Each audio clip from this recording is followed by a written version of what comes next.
Ramai beredar rekaman memperlihatkan aksi menegangkan pasukan Rusia saat menyerbu dan merebut parit prajurit Ukraina di Kremensk.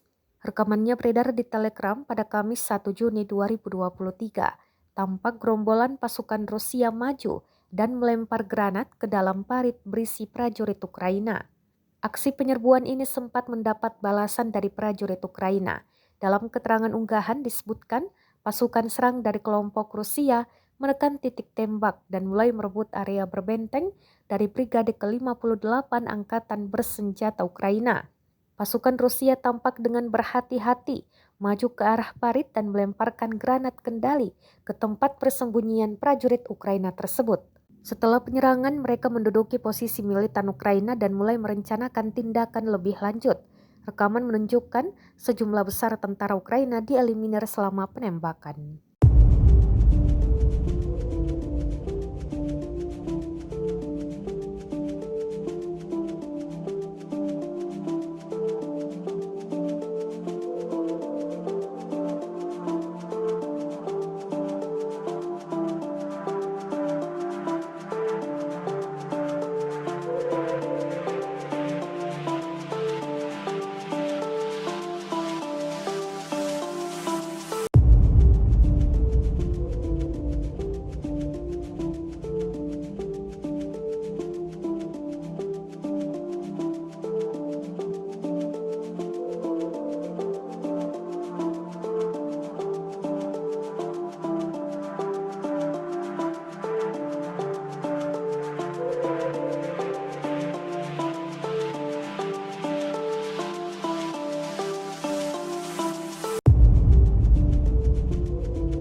Донецкой Народной Республики уничтожены два склада артиллерийских боеприпасов 68-й егерской и 72-й механизированной бригады вооруженных сил Украины. Нанесено поражение 86 подразделений в районах населенных пунктов Владимировка, Кременная Луганской Народной Республики, Табаевка, Харьковской